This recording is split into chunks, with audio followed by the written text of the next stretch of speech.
The Nevada sun was barely up, casting long golden shadows over Nellis Air Force Base. A dry desert wind carried the scent of fuel, sweat, and baked steel across the hangars. It was supposed to be a routine morning, pre-checks, warm-ups, and a single test flight of the F-16 Falcon, known as Viper 6, scheduled to lead a high-stakes war game exercise for visiting NATO officials. But something had gone wrong, terribly wrong. "She won't start," Sergeant Amelia Brooks shouted, leaning out from the cockpit ladder.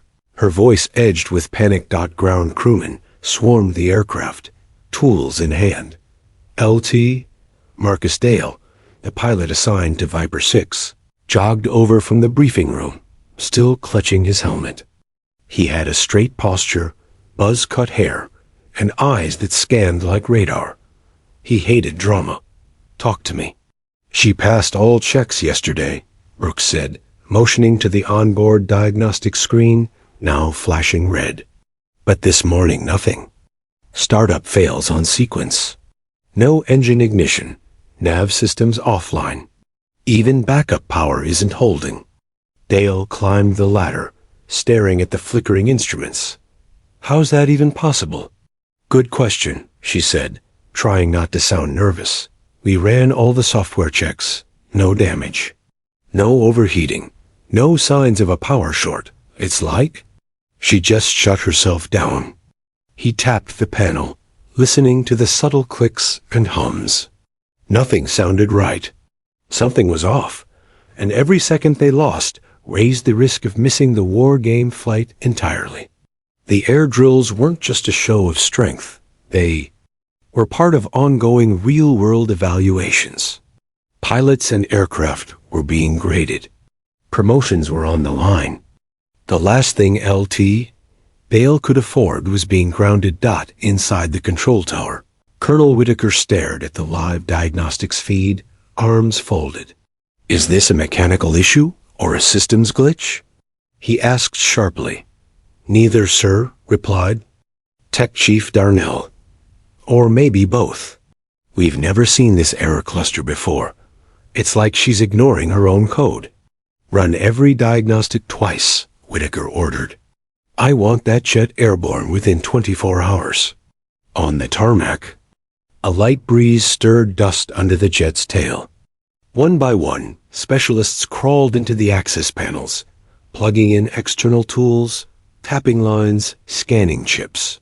An engine tech named Reyes shook his head after inspecting the intake fans. Nothing jammed. No visible blockages. "Sensors are clean," Brooks exhaled. "So why's she dead?" The mood across the crew shifted from focused to frustrated. Half a dozen minds working on the F-16 couldn't agree on the root cause. Everyone had a theory. No one had a solution. "She's acting like she doesn't want to fly," one mechanic muttered. Dale turned. "What did you just say?" The mechanic shrugged. "Just saying. Some birds, they act like they know. You know, like they got moods." "That's not how machines work," Dale said flatly. But something about the line stuck with him. By mid-morning, news of the downed Falcon spread across the base.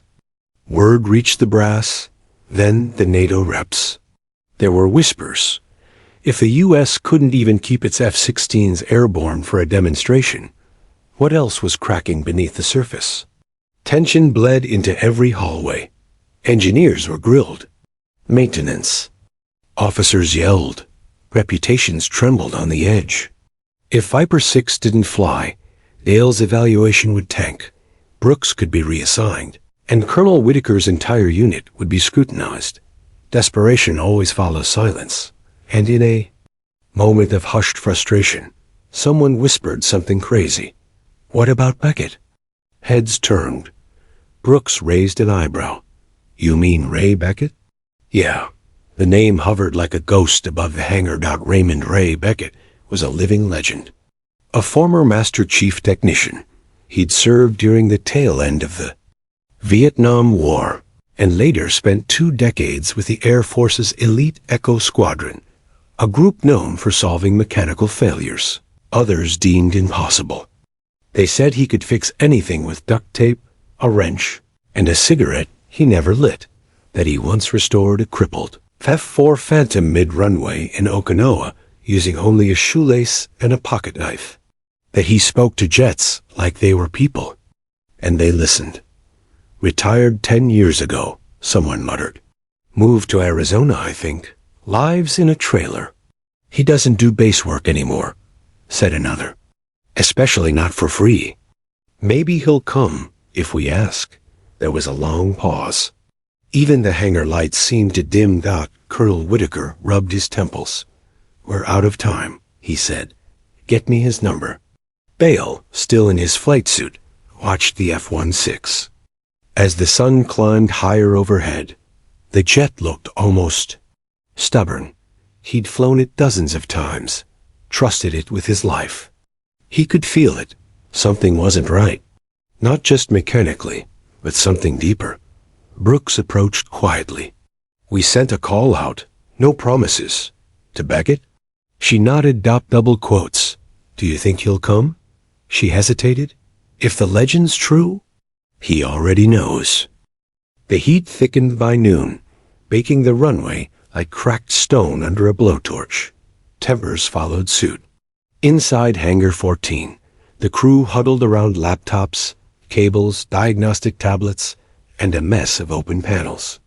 The F-16 Falcon, Viper 6, stood like a monument to frustration, its sleek body untouched by war, but completely grounded. What's the update? Colonel Whitaker asked, stepping into the hangar with sharp eyes and sharper tone. Same as before. Brooks answered stiffly. System's still down.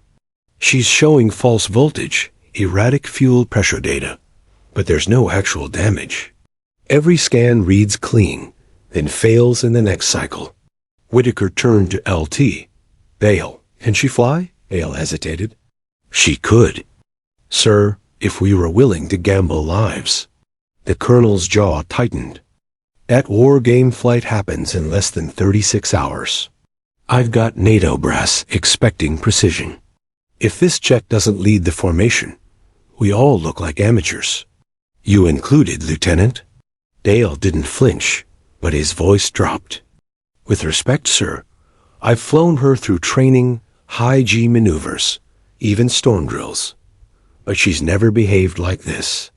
If something goes wrong in the air, Whitaker held up a hand. I didn't ask for speculation. I asked if you could fly. I won't risk lives on a maybe, sir.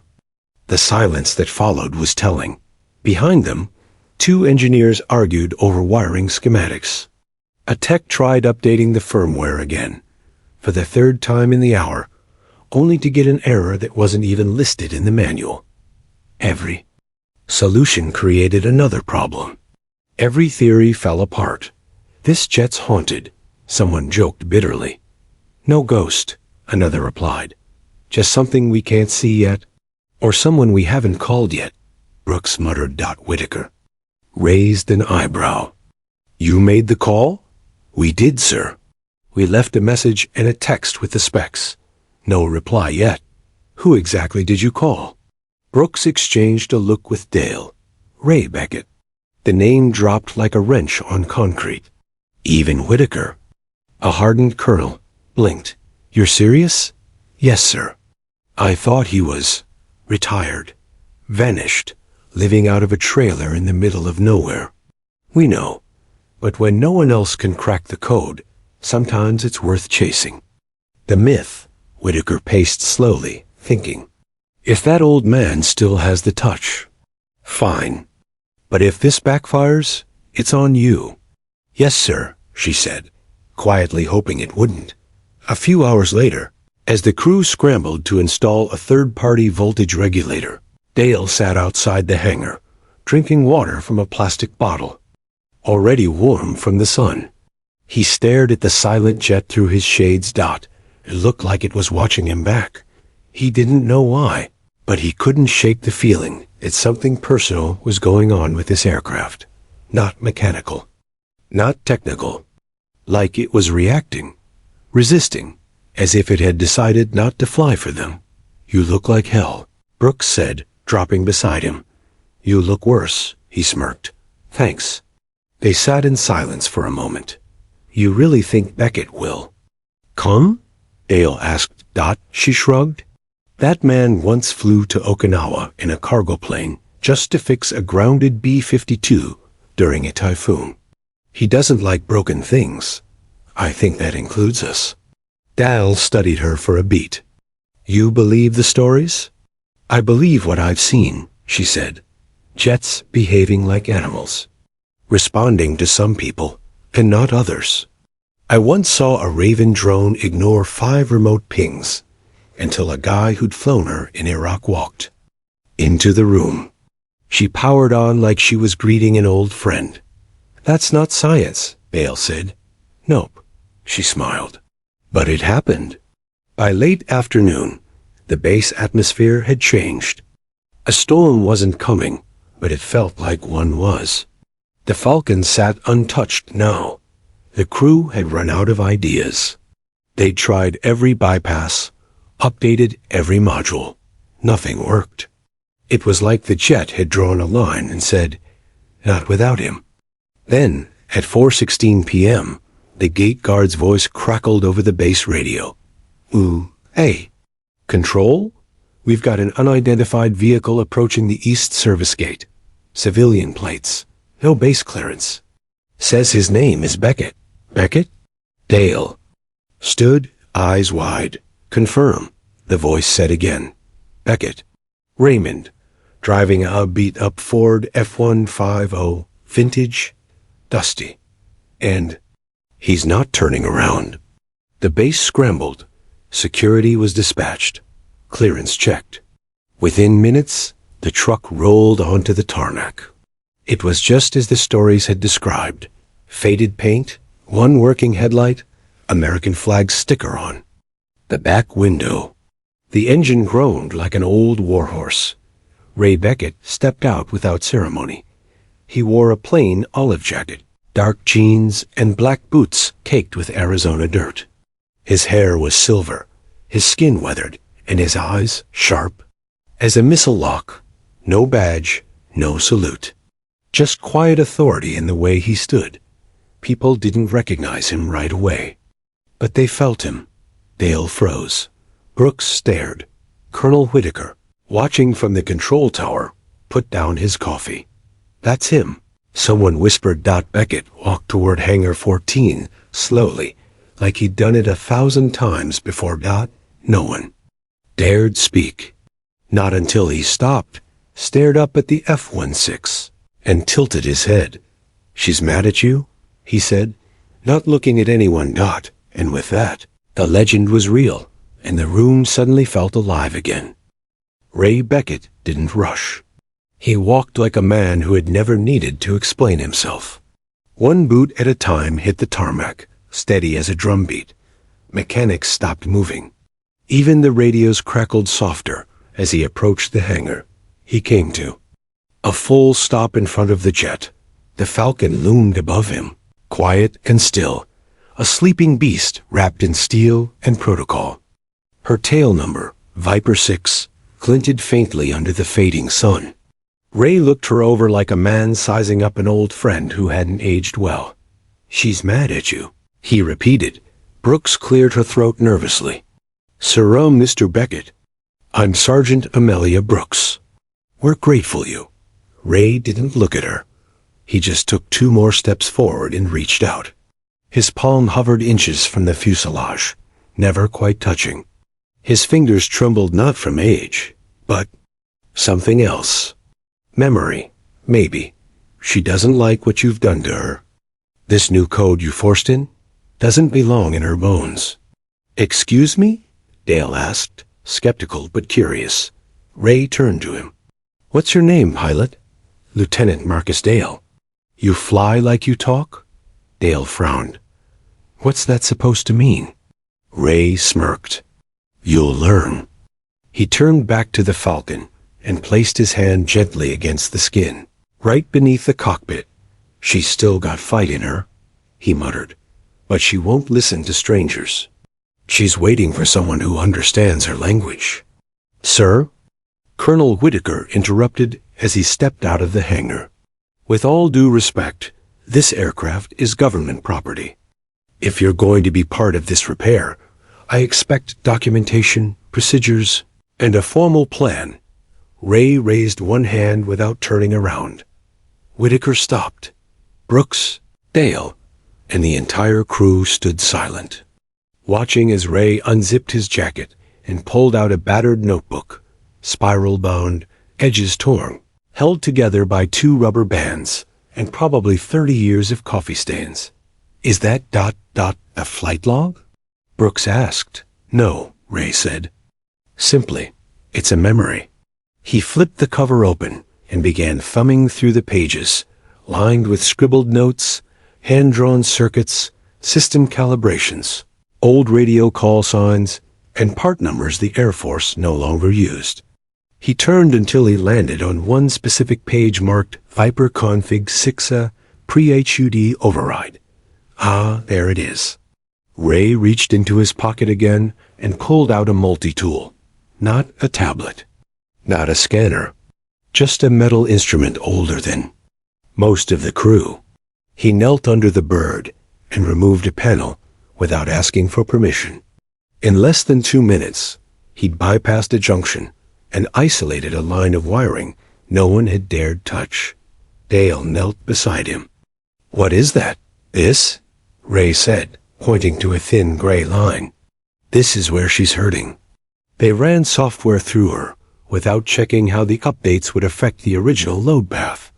So now she's confused. One half of her brain says go, the other half says wait. Brooks blinked. So she's stuck in argument with herself? Exactly.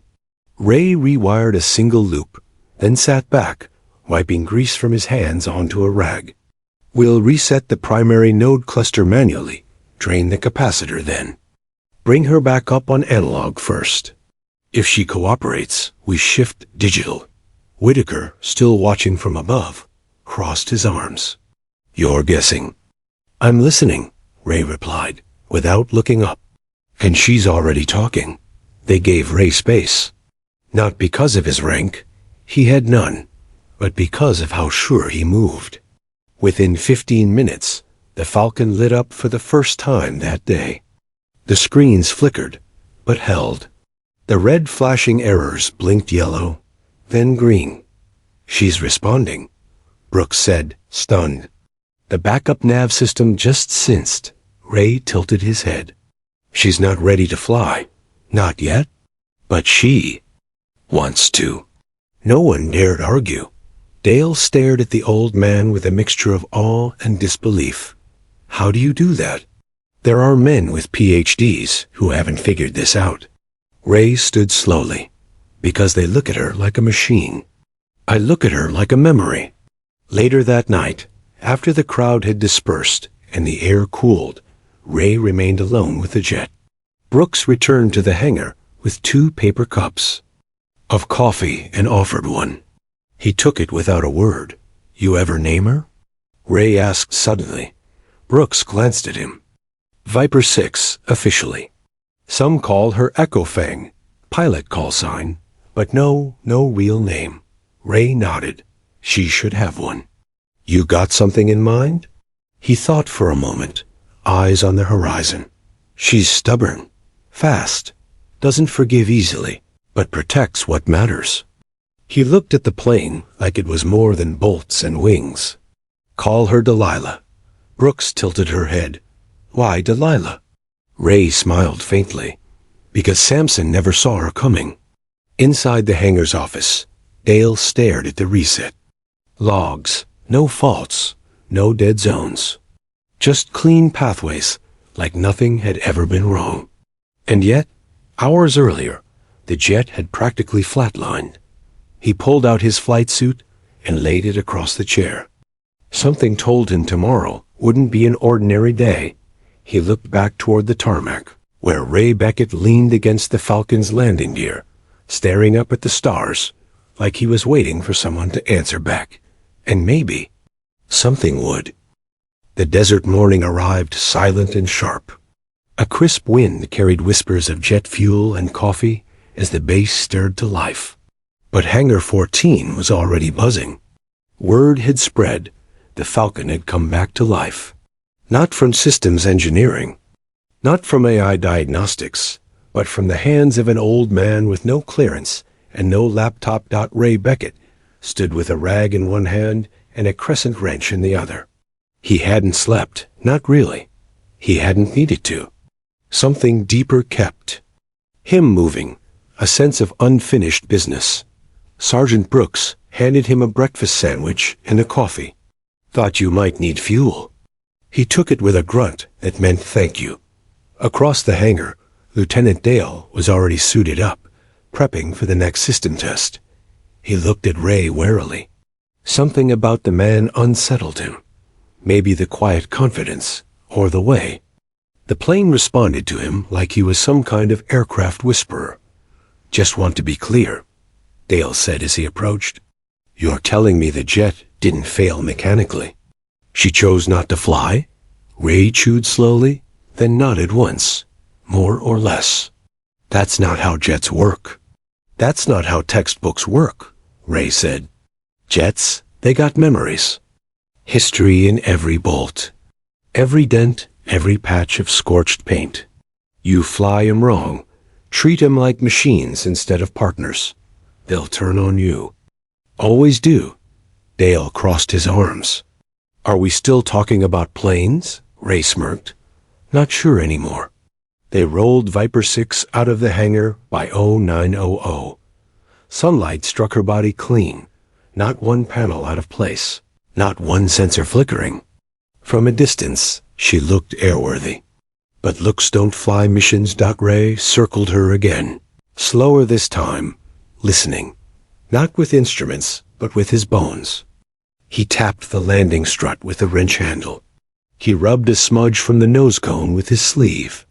Every move seemed trivial, but the jet reacted. Lights blinked in rhythm. Electrical hums grew steady. Brooks leaned toward Dale. It's like he's tuning her with his mind.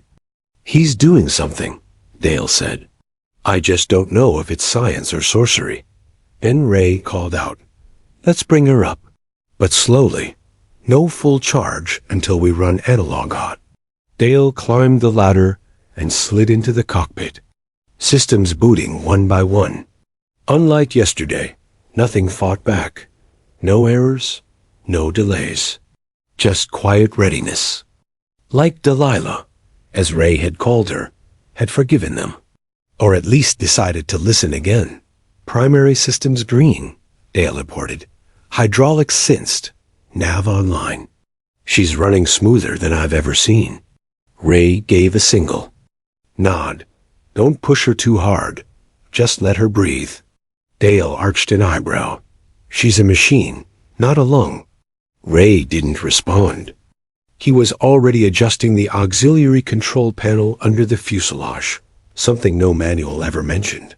It wasn't in any checklist, because it had never needed to be. The test was simple. A full startup, followed by idle throttle, run, and system cycle check.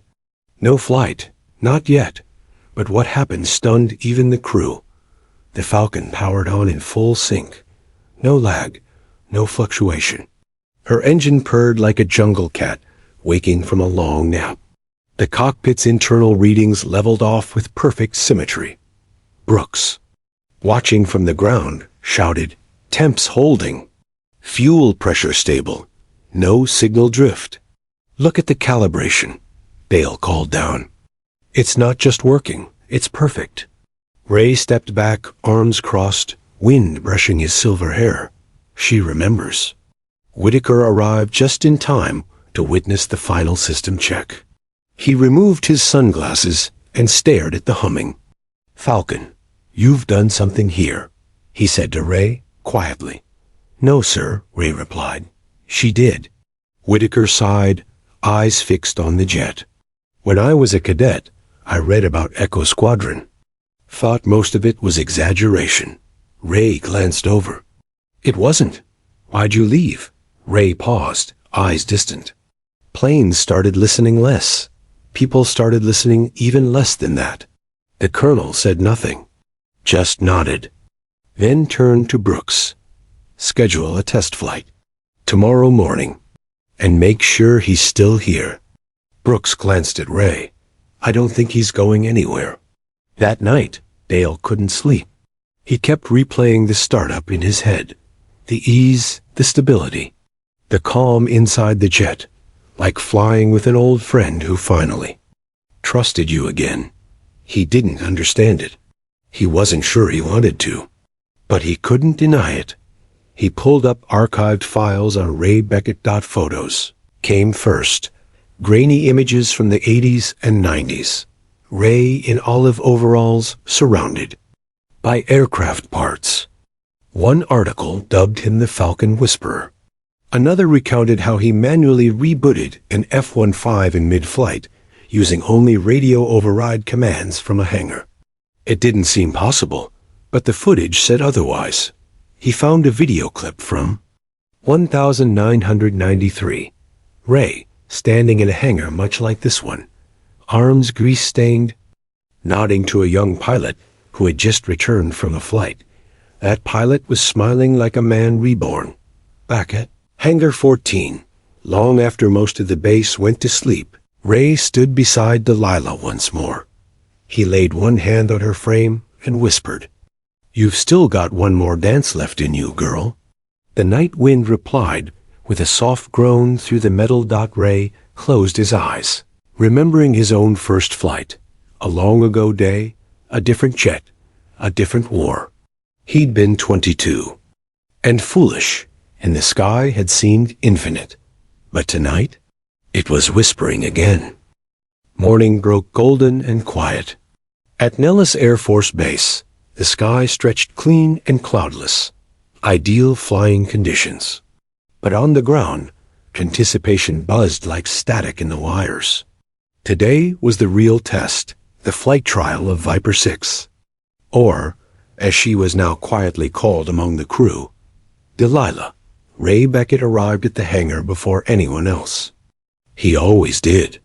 He walked the length of the jet slowly, dragging his fingers along the metal, checking the surfaces with an intimacy that felt more like ritual than inspection. He didn't need tools. His hands, his ears, and his instincts were enough. She slept well, he murmured to no one. By 0700, Brooks and the crew were setting up systems for pre-flight. Dale suited up in silence, mentally going through every maneuver, every possible emergency, every instrument setting. But, in his mind, he kept hearing Ray's words from the night before. She remembers. Dale didn't want to believe it, but he couldn't shake the truth. Since Beckett's arrival, Delilah hadn't just started working. She'd come alive. Fuel check complete, Rooks called. Pressure stable. Hydraulics sensed. Navigation green, said another. Tech dot inside the cockpit. Dale tapped the console. Smooth startup. No lag. Every system responding with precision. You ready up there, Lieutenant? Brooks asked through the radio. I've never felt readier, he replied. Voice steady. Ray stood beside the tarmac, arms crossed, eyes sharp as ever. Take her easy, he said. Don't rush her. Let her climb. Dale nodded, hearing him. In his headset, as if Ray were already in the co-pilot seat, though the jet was single seat only. Somehow, it didn't feel that way. The engines roared to life. The sound rolled across the desert like thunder. Techs covered their ears. Cameras rolled.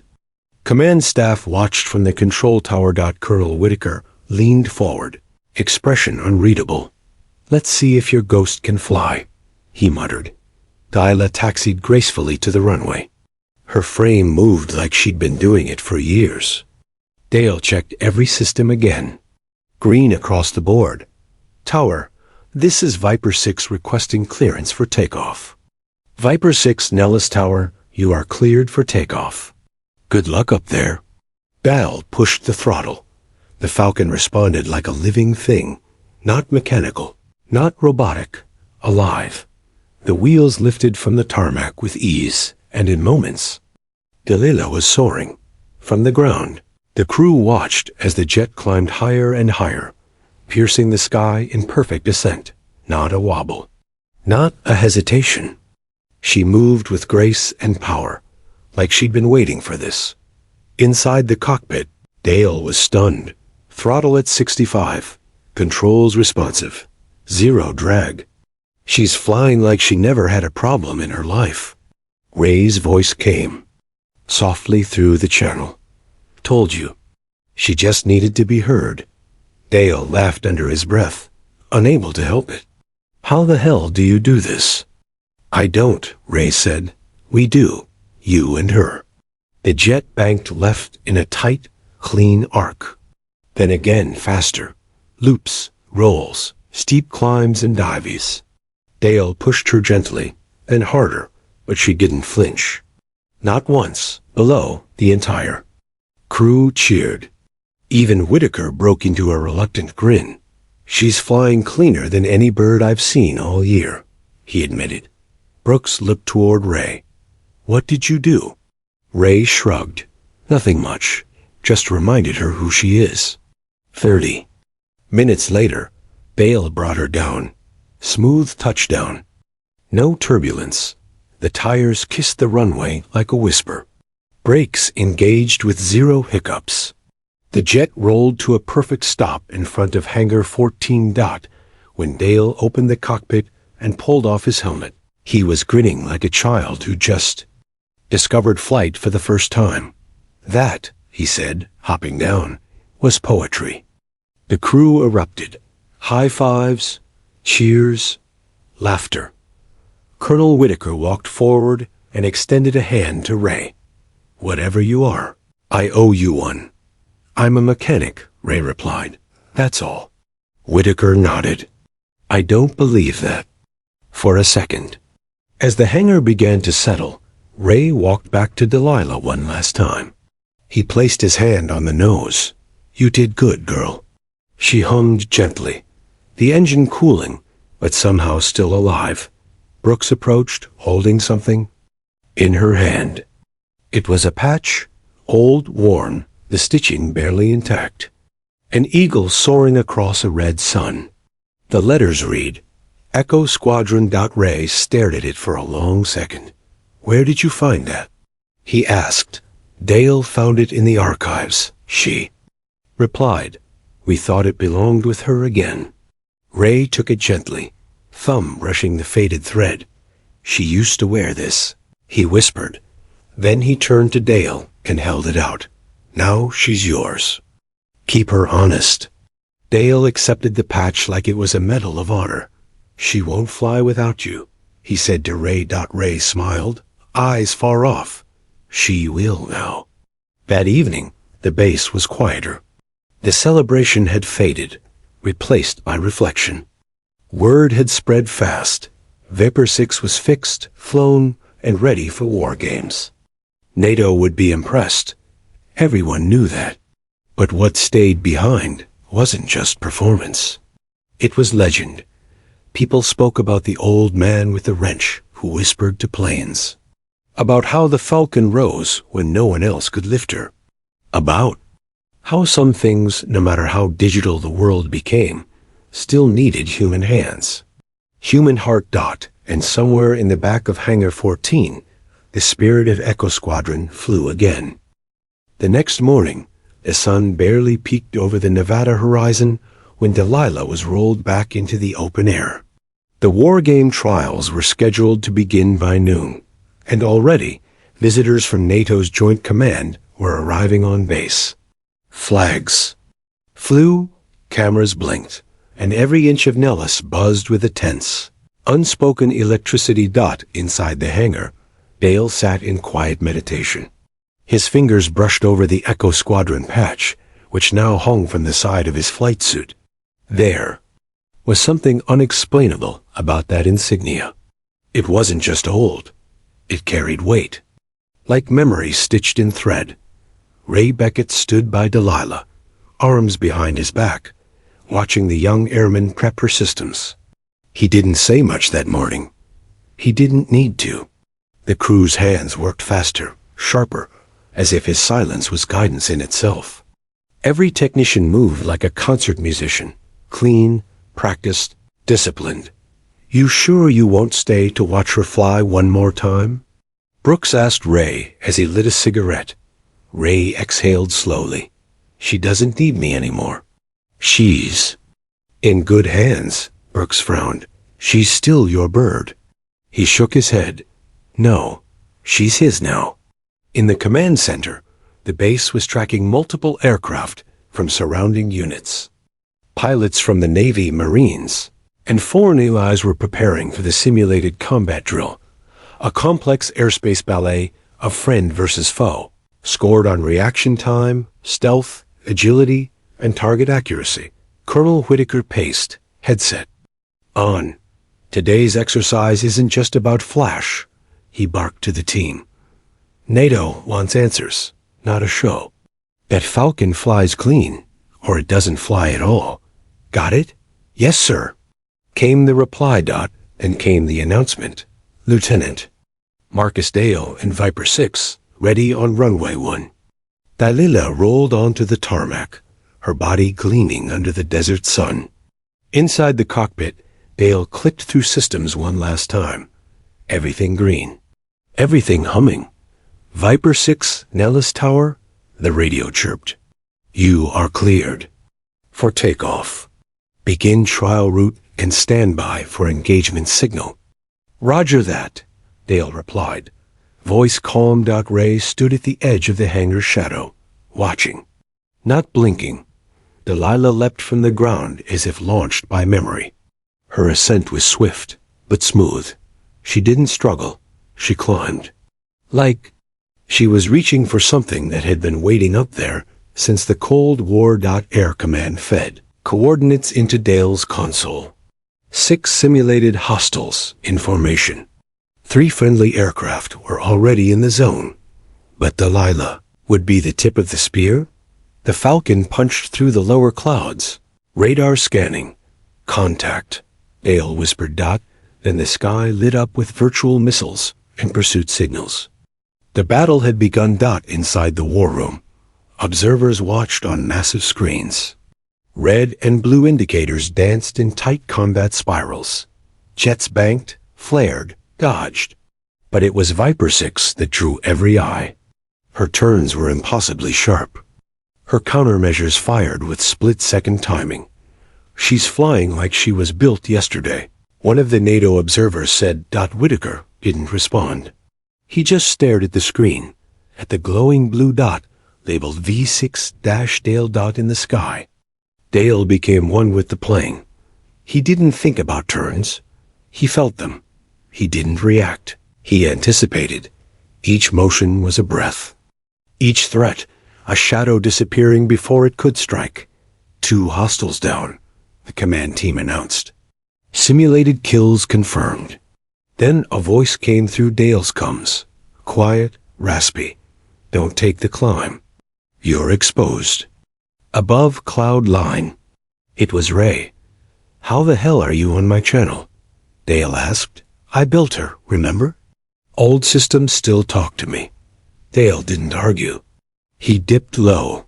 Missiles passed clean above. The simulated kill he landed seconds later earned a standing ovation in the war room. By the end of the 40-minute trial, Viper 6 had neutralized 4 targets, outmaneuvered 2 Navy Raptors, and returned without a scratch. It was the highest performance rating an F-16 had logged in a training exercise at Nellis in over 6 years. When Delilah touched down, it felt like history rolled into her wheels. The crew ran to meet her. Brooks was yelling before Dale even stepped out of the cockpit. "That was art. Are you kidding me?" Dale removed his helmet. His face was flushed, not from adrenaline, but from something deeper. Reverence. "She knew what to do," he said. "Before I did." Ray stood further back, watching. Whitaker approached him slowly. For the first time since his arrival, the colonel looked uncertain.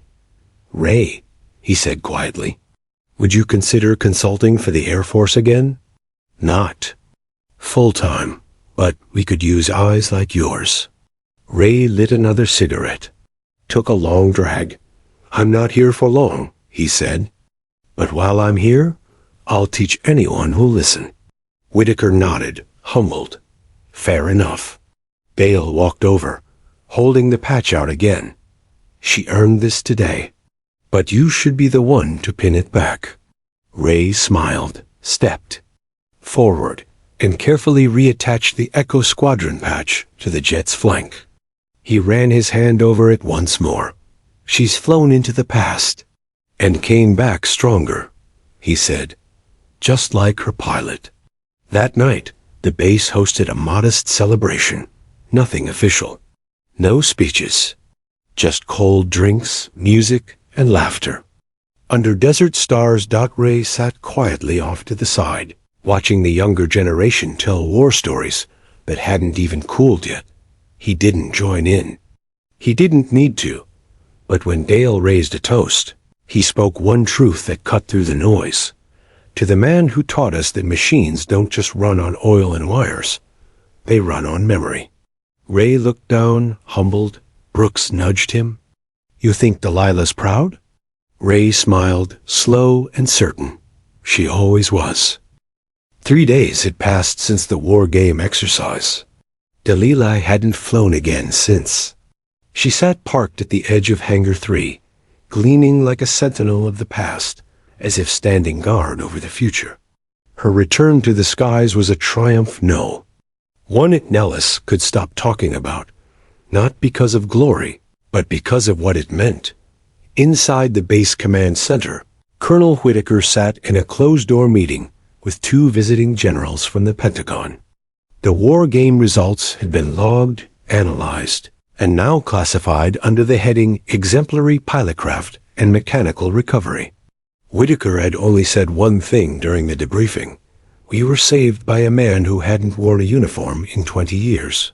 The generals exchanged glances. They didn't quite understand, but they nodded anyway. Meanwhile, Dale was back in the hangar with Ray. There was no ceremony, no reporters, no photographers. Just the 2 of them, a pilot and a mechanic, generations apart, looking at something. They both loved like family. I heard you turned down the consulting job. Dale said. Ray grunted, tightening a bolt under the engine hatch. I didn't turn it down. I told them the truth. They don't need me full-time. What they need is to stop relying on machines to tell them what humans already know. Dale nodded, watching him. So, what now? Ray stood up, wiped his hands with an oil rag. I'm heading back to Arizona. My wife's been waiting. We've got a peach tree we haven't watered in weeks. You're really just going to leave? Dale asked, a touch of disbelief in his voice.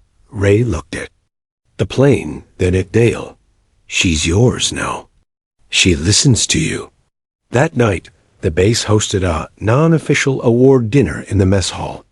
Officers, mechanics, and even a few civilian staff gathered to celebrate the exercise's success. No brass speeches. Just shared food beers. In paper cups, and stories that got more exaggerated by the hour. Dale was cornered by the media liaison, who begged him to give a quote for the upcoming Nellis newsletter. He refused, politely, but firmly. This wasn't about me, he said. It was about listening to something older than pride. Across the room, Ray sat beside Sergeant Brooks, both of them staring at a cold plate of ribs. You think they'll remember this week 10 years from now? Brooks asked. Ray chuckled. Depends on if their next aircraft breaks down. Then something unexpected happened. Colonel Whitaker entered the mess hall, holding a small, unmarked box. He walked straight to the center of the room, clapped his hands, and got instant silence. I know this isn't regulation, he said, but I'm a little tired of regulation. The crowd chuckled. Sometimes, he continued, the people who change things don't do it for medals or attention. They do it because they remember. They care. And they fix what others abandon. He turned to Ray and opened the box. Inside, was a custom-forged titanium dog tag, etched with one phrase. Echo Squadron never Girondire's eyes widened. No ribbons. No press release. Just a dog tag. Heavy. Pure. He took it silently, holding it like a relic. The hall erupted in cheers. Later, as the crowd dispersed and the night grew colder, Ray walked out alone into the hangar one last time. Delilah sat quiet, under a tarp, like an old soul wrapped in memory. He approached her slowly, resting his hand against her hull. "Thank you," he whispered. His voice cracked. It wasn't just a goodbye to a plane. It was goodbye to a part of himself. One that had lived in steel and speed for decades. One that had found peace in the roar of turbines and the smell of jet fuel. He placed the titanium tag on her control panel, just for a moment. "Not for me," he said softly. For her. Back at his quarters, Ray packed light. Just a small duffel, a faded photo of Echo Squadron, and his old service cap. Morning would bring him back to a quieter life, but something in him had shifted, not just restored, but reconnected. As he zipped up the bag, there was a knock on the door. It was Dale. He held out a small metal object, an old scuffed wrench. Ray laughed. "You sure you want to give this up? That thing's older than you." Dale nodded. "I want to remember how she flew, and who taught her to." They shook hands. Nothing more needed to be said. The next morning, Ray left before sunrise. No salute, no procession. Just the quiet sound of tires crunching gravel and the wind moving gently across the flight line. Back in the hangar, Delilah remained grounded, for now, but with a new kind of legacy in her veins. She had become more than a jet. She had become a bridge between what was and what could still be. Inside the cockpit, nestled just below the glass, the titanium tag stayed, untouched, unmoved. It would stay there. Not as decoration, but as truth. Weeks passed. The chaos of the war game exercise faded into memory, replaced by new drills, new briefings, and the business of defending the skies. Nellis Air Force Base returned to routine, but some things had changed, subtly, deeply.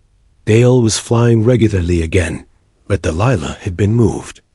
Not retired, not mothballed, just reassigned.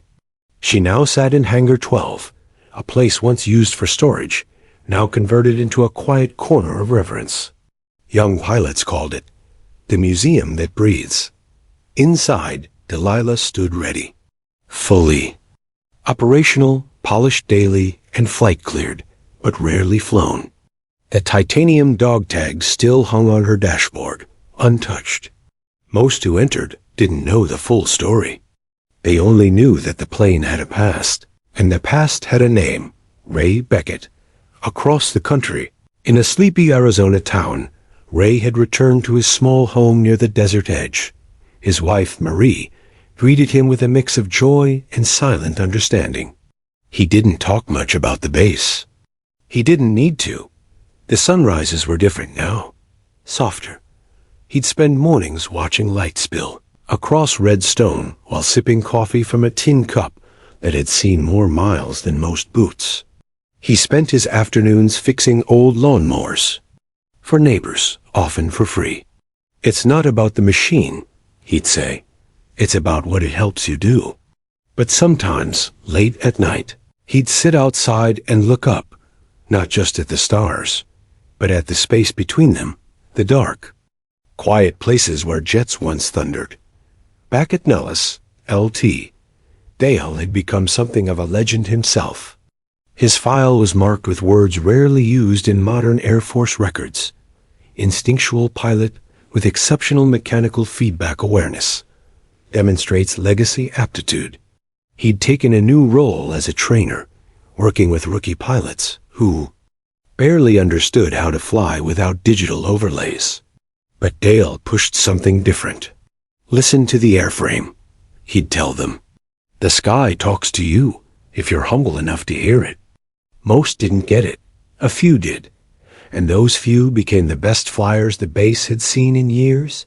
One autumn afternoon, Dale took a new cadet to Hangar 12. The cadet, Rodriguez, was sharp, academically perfect, tech-savvy, fast with theory. But something in his flying was always off, too stiff, too automated. "This is Delilah," Dale said, flipping the hangar lights on. Rodriguez blinked. "Wait, the Delilah? I thought she was a legend or something." "She is," Dale said. He guided the cadet into the cockpit. "Sit inside." Rodriguez hesitated, but climbed in. The moment his hands touched the controls, he paused. Something about the texture, the feel of the yoke, was different, more alive, more real. "What's that tag?" he asked, pointing to the titanium plate. Dale smiled. "That's your reminder. Machines break, legends don't." Meanwhile, the Pentagon had quietly initiated a new training initiative, unofficially nicknamed Project Echo. It focused on integrating veteran wisdom with modern air command, not as a novelty, but as a necessity. At the top of the list of invited consultants, Ray Beckett. He refused the first offer, then the second. On the third, he didn't say yes. He just sent a message. Send fewer emails. Send smarter pilots. No one questioned it. Back in Arizona, one morning as Ray was sanding a broken chair for a neighbor, a familiar hum filled the sky. He didn't need to look. He could feel it.